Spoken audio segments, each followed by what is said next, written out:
Now, as you all know, the Age of Extinction line focused a lot on making toys that looked like they were for kids, and the paint jobs often they looked very kiddie.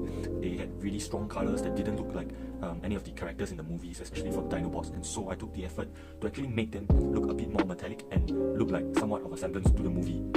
And so this was my attempt at customizing the dinobots. So for Strafe here, I took out his weapons because that was not what he was featured with in the movie, and since my purpose for customizing figures is merely for movie accuracy, I felt that there was no point in having those weapons around.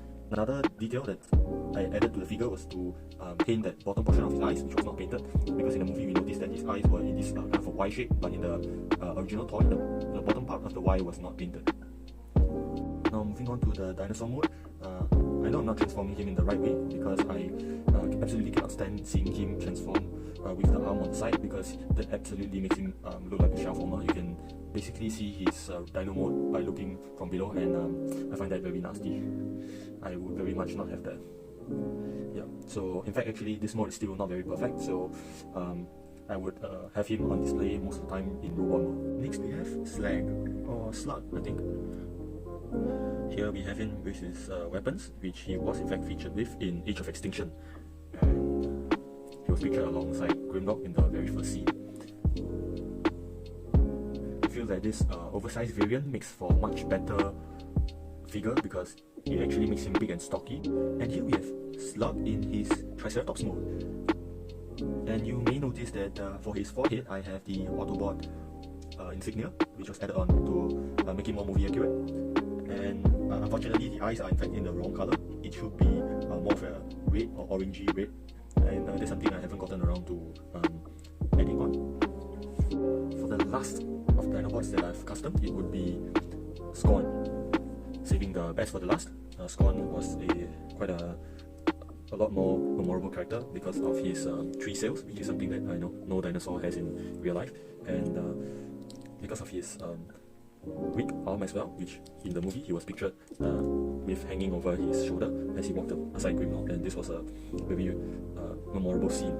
For me, I've always wanted this character because the previous one that we had with Age of Extinction simply looked nothing like the way he looked in the movie. In fact, I'll have him out. So as you can see here, it really is night and day.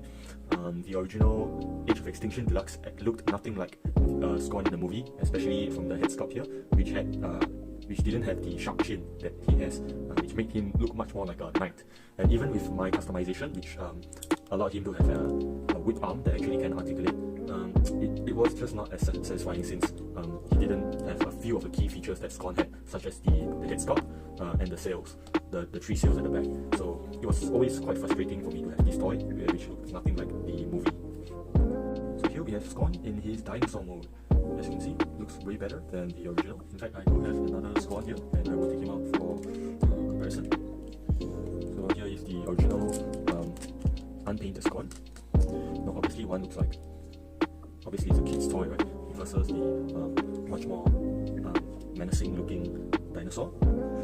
It really is night and day, and I'm quite glad that I actually did the paint job so that he actually looks like a menacing dinosaur.